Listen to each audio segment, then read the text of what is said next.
Okay, Barakatah Yahweh, Barakatah Yahweh Shai, Barakatah Yahweh, Barakatah Yahweh Shai. All praises to Yahweh, Bashim Yahweh Shai. Double honors to our apostles and elders of Great Millstone. Bashim Rachakwadash. Shalom to the elect. I just want to, this is going to be a response on the importance of John the Baptist, also known in the reincarnation in the book of Malachi as Elijah the prophet. All right. Also, who we believe today that came and restored all things was the man named Abba Bivens. And also, too, when you go further in the spirit, he was also Abraham. And just want to bring out some points and some little notes, footnotes, if you will, in the spirit to prove these things to those that can see. And also, too, I want to bring up this interview here that it was this man here that he, speaks on his relationship that he had with who he calls Pop Bivens, which is name also too is Abba Bivens. And another correlation, just to prove real quick while it's on my mind, that spiritual, of course, that's shown to those that can see, is that Abba Bivens, his name really was something else, if I'm not mistaken, as it was explaining here, but he was also called Abba Bivens or Pop Bivens, just like Abraham, which is who the father of our nation. And that's why you have who's known today as Father Abraham. So it's the same concept, okay? It's the same concept, okay? Now, without further ado, I want to let brothers see what he says and what stood out to me in this interview that was shared with me by Apostle Ramlab some weeks back, and it's the spirit that I seen it, and the topic is hot. The elder brothers, Yashawamba and Malcolm, they did videos on it, speaking on, the importance of John the Revelator. I'm sorry, John the Baptist, Elijah the prophet. Also, they spoke on who am I missing? Oh, and Abba Bivens. I'm sorry. So without further ado, like I said, I want brothers to hear this interview and check the importance of what was going on, because when you go back into the history, all right, Abba Bivens, according to the records and what people say, there was always his Israelite schools out there. Even I seen old pictures out there in Harlem, okay, where you had Jakes following after the customs of the Jewish. You had different Torah schools, Tanakh schools, all right? But Abba Bivens is the one, as you're going to see here, as he's going to say, what made the difference between him and the rest of those schools that were out there in New York, in Brooklyn, Harlem, that were calling themselves Israelites, okay?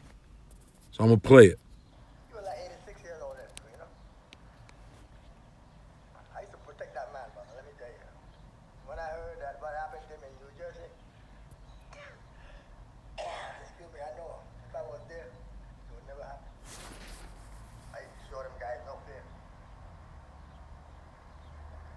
Yeah, man.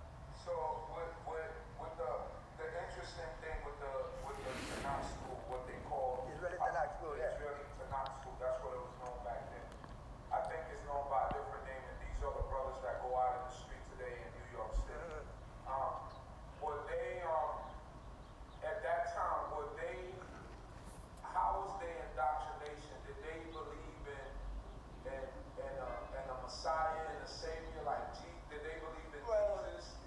Did they go into the New Testament? Well, Pop Bivens, he taught the New Testament, but he taught it different. Well, he read it all, but he taught it different from the way the Christians do. He taught it real different. And while I was living here, they told me I could get a New Testament in Hebrew at the Bible Society or whatever the name they call it. Yeah. And I got one. It's all in Hebrew, And that's why I learned one prayer out of there. Because Pop Bivens always used to end his talk and his teaching Lord's Prayer, you know. And I learned it in the Hebrew order of that book. Right. And you know, and that's the main point right there, man. All right. So the difference between Pop Bivens, okay, or Abba Bivens, and the rest of those Tanakh schools and those teachers, as the man said, that he used to always, first of all, he taught the New Testament different than the Christians. All right. And then on top of that, moving further along, he said everything, all his teachings, and every time he kept the Sabbath service, he always ended with the Lord's Prayer. Why? Because he was the beginning of the recognition of Yahweh Shai. And until the recognition, until the recognition of Yahweh Shai is what? The spirit of prophecy, man. Oh. Is the spirit of prophecy, man. Okay? So that's what it all boils down to, man. Because the spirit of prophecy that's what matters at the end of the day, you know? So without further ado, I'm gonna go into some scriptures real quick. All right? This is there's certain things going on. Satan trying to hinder, man. All right? Let's go into that. Matthew 19, all right? Verse 10. It said, "And I fell at his feet to worship him, and he said unto me, See thou do it not. I am thy fellow servant and of thy brethren that have the testimony of Yahweh Shai. Worship the Most High, for the testimony of Yahweh Shai is the spirit of prophecy." Okay? And that's what matters, man. All right? The spirit of prophecy was on the scene at this time. Okay? The spirit of prophecy was to what was going to be the thing to awaken the Hebrew Israelites, the true Israelites of the Bible, man. Okay? And Pop Bivens, Abba Bivens was the beginning of that. All right? Now, what I want to go into, okay? Let's go into Revelation, okay? Chapter 11. And the point is going to be in verse 11. "After 3 days and a half, the spirit of life from the Most High entered into them, and they stood upon their feet, and great fear fell upon them which saw them." Okay, and that's the point right there, man. So when you go into this spiritually, you understand that the 3 days and a half represents 350 years from 1620, okay, all the way up to about 1969 to 1970, when the children of Israel started, to really awaken. And that's when you have the prophecy of Benjamin. So you guys want to go up against the 12 tribe sign, but that correlates right into the prophecy, man. All right, to those that believe. Why? Because the scriptures tell you that, let me get it. All right, let's go into Genesis, the 49th chapter. All right, and go into little Benjamin, man. All right, it says, "Benjamin shall raven as a wolf. In the morning he shall devour the prey, and at night he shall divide the spoil." Right, now Benjamin is a raven as a wolf. When you raven as a wolf, okay, let's go into what that word is, raven, okay, is tarap, okay, or tarapa, to tear, rend, pluck, okay, to tear, rend, to be torn in pieces, to provide food, okay? And another thing, right? What does a wolf do before it eats, before it attacks its prey? It howls, all right? And the howling, okay, when you go into it, you have the reggae artist, I can't think of his name off the top of my head, but it hit #1 charts in America, and it was called Old Poor Israelites, man, in 1969. All right? And this is the time where the spirit of life was entering. All right? Entering into the children of Israel. Now, another scripture I want to go into, all right, is our Ezekiel chapter 37, verse 5. It says, "Thus saith the Lord power unto these bones," right? As we know when you read this chapter, I'm going to start at verse 3. And the dry bones represent the children of Israel. And it says, "And he said unto me, Son of man, can these bones live?" Why? Because During the time you dealing with Pop Bivens, Abba Bivens, during that time, as the elder brothers they were going into, when you watch their video, great points that they made. The major point was it was the restoration of the children of Israel. Why? Because when you look during the time of us and our calamity after that 350 years, right? We didn't know who we were. It was confused. It was a bunch of confusion. We had pieces to the pie, but we didn't have the whole thing. But there was a man that was forth to come to restore all things, as the scripture says, man. Okay?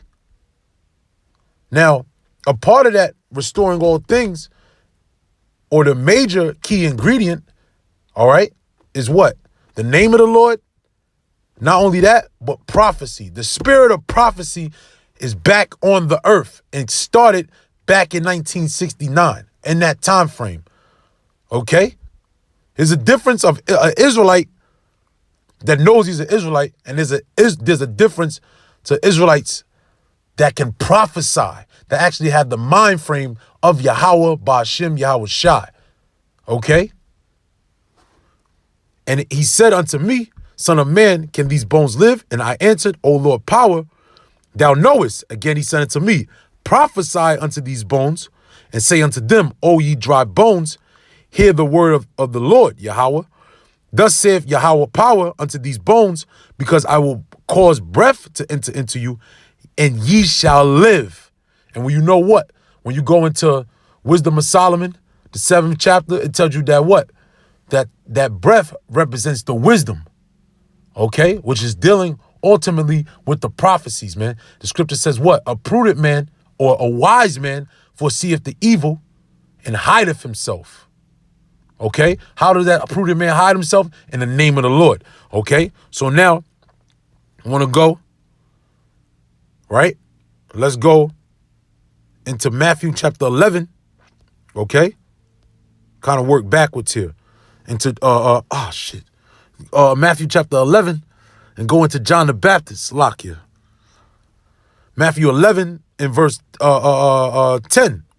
All right? And we'll just go straight to the point. For this is he, talking about John the Baptist, is the mouth of Yahweh Shai, of whom it is written, Behold, I send my messenger before thy face, which shall prepare thy way before thee. Right? Now, another key thing, that's spiritual, that you want to incorporate, that you can add, is that what? He said, I will send my messenger before thee. Now, when you go into the name of Malachi, his name in Hebrew is Malakah, which means angel or messenger. Okay? It says, Verily I say unto you, among them that are born of men, there have not risen a greater than John the Baptist. Notwithstanding, he that is least in the kingdom of heaven is greater than he. And from the days of John the Baptist until now, the kingdom of heaven suffereth violence, and the violent take it by force. Now that's the point right there, man. So when you deal in a time in America, our people were taken by violence. All right? And then shortly after that, the Lord sent his messenger again to restore and build up the kingdom of heaven. By a man named Abba Bivens, just like John the Baptist.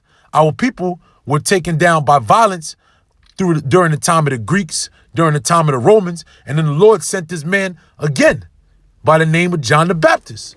Now, just like Elijah, the prophet, our people were taken down by the Babylonians and confounded in the philosophy of the Babylonians, just like our people were confounded in the philosophy of the Greeks, of the Romans. Our people were confounded during the time of the philosophy of America, the so-called white man Esau, which is the Roman Empire reincarnated.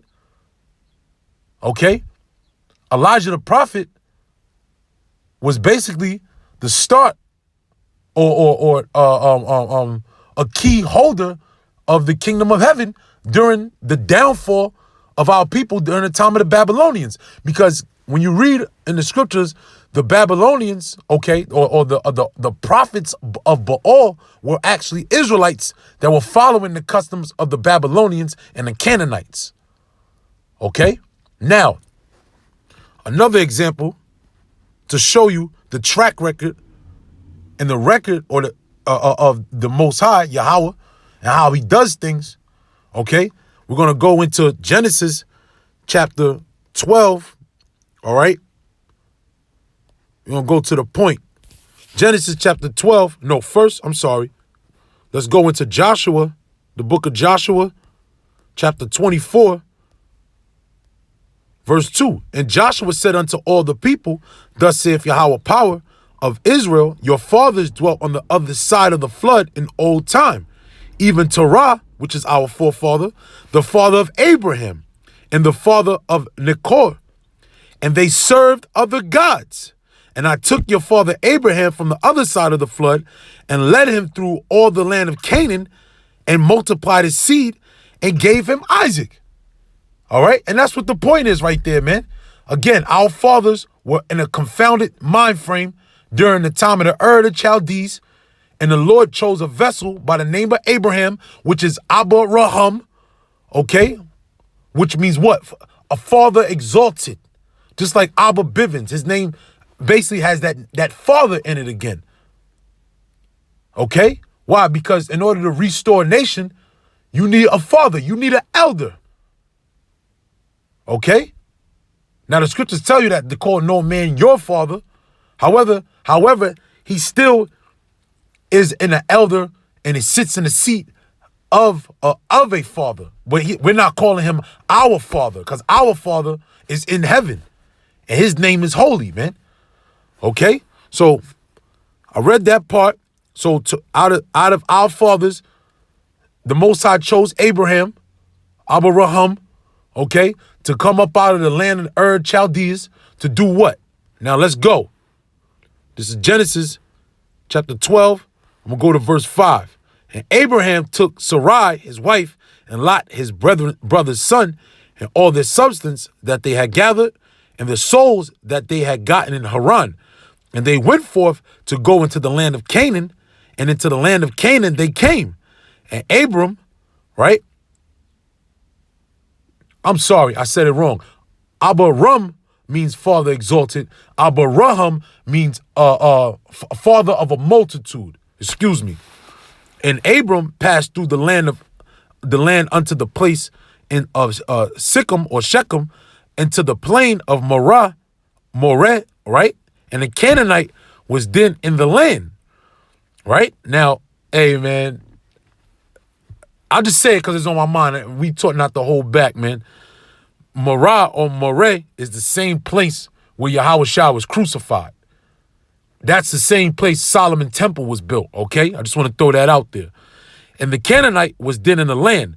And the Lord appeared unto Abram, okay, Abaram, and said, unto thy seed will I give this land, and there builded he an altar unto the Lord. See, he built the altar unto the Lord, okay, Yahweh, who appeared unto him. Now, it's the same thing now. The altar of the Lord is what? The children of the Most High, the elect of Yahweh Bashim Yahweh Shai, okay? How do we know that? Because what is done on an altar? Mazabak, that's how you say altar in the Hebrew, which is of, Ma is of, Zabak means sacrifice. Now, the children, the elect are known as what? The sacrifice, if you will, of Yahweh the Father. All right? Why? Because the scripture says what? Give your bodies as a living sacrifice, man. Okay? So it's all symbolic now of the things that were done aforetime. Okay? And it says, and he removed from thence unto a mountain of the east of Bethel. See? The word Bethel, when you go into, is Bayaf Allah, which means the house of God. The house of God is represented today as the elect of Israel. Okay? Which Abba Bivens started, man. Through the power of Yahweh Bashim Yahweh Shai.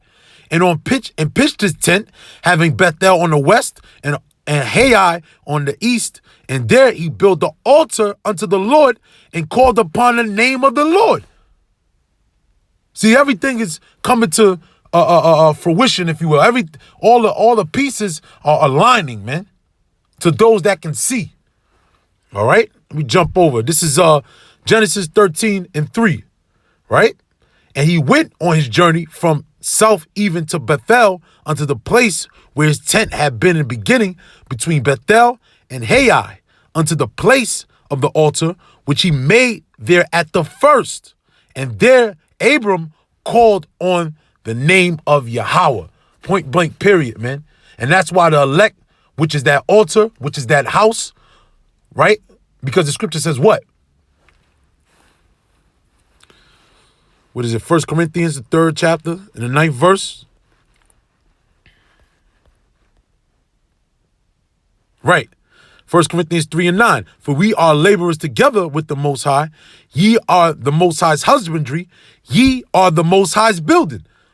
Another word for building is a temple, man. Okay? What's the other one? Oh, man, this thing is Acts 7:48.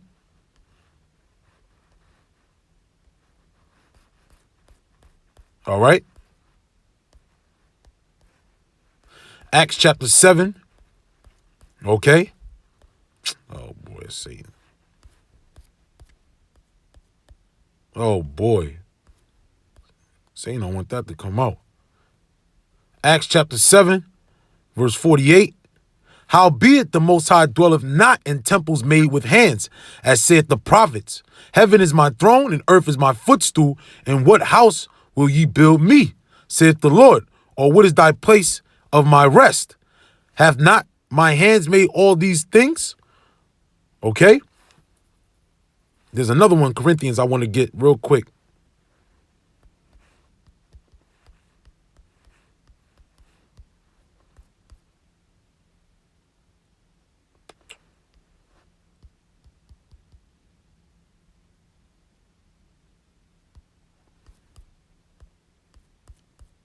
Salakia, bear with me. Bear with me.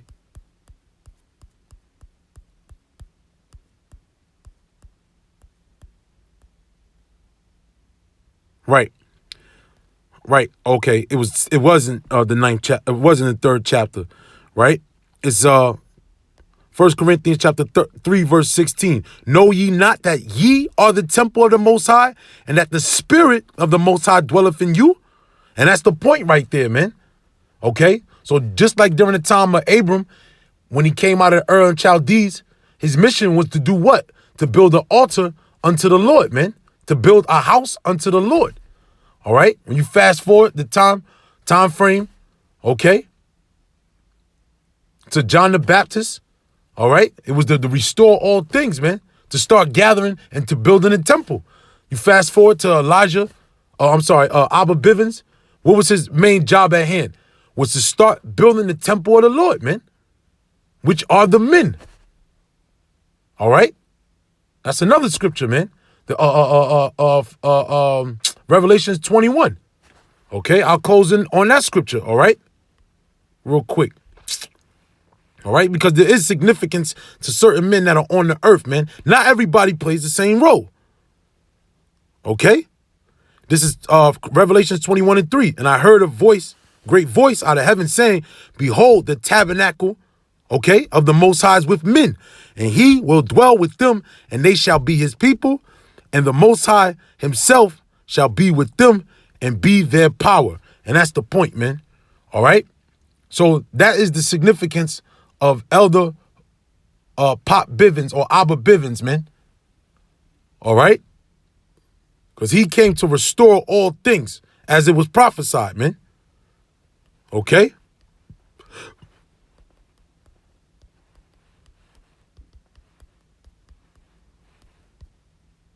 This is Matthew chapter 17, verse 11. And Yahushua answered and said unto them, Elias truly shall first come and restore all things. But I say unto you that Elias is come already, and they knew him not. That's the spirit, because the same thing happened again. But have done unto him whatsoever that they listed. Likewise shall also the Son of Man suffer of them. Right, because Pop Bivens, as you can watch in that interview that I pulled up, he's a witness of the story of Pop Bivens when he went to Trenton, New Jersey, and they jumped him. And he was old. They explained he was about 86 years old, man. You know, in his late 80s. Okay? And now, being that the man is gone, his name is basically being stepped on right now, man. Which is the same thing. All right? Now, I'll say this too. I did a video on, because I had an encounter with the former member of the ICJGC, which is formerly Jermaine Grant, the God sent discomforter, which he went down. He's about to see Fed time. All right. Now they had a picture of him up in there, but there was not much spoken about in that school, man. So that's the same format of that man's name being trodden. The same thing with the guy from ISUPK talking about, oh, Johanna started the truth in 1969. That's another form of them trotting on Elder Pop Bivens, man. Which the apostles and elders of Great Millstone was always taught about Elder Pop Bivens, Elder Abba Bivens, man. Okay? Going back to the old greatmillstone.info website, man. That picture was always up there, man. Why? Because this is the building. This is the house of the Lord, man. All right? And with that, all praises to Yahweh Ba'ashem Yahweh Shai. Ba'ashem Rachak Wadash. Double honors to our apostles and elders of Great Millstone. And shalom to the elect. And to those that have eyes to see, let them see. And those that have ears to hear, let them hear. All right? Shalom. I'm going to give it slack, let it play, and then cut it off.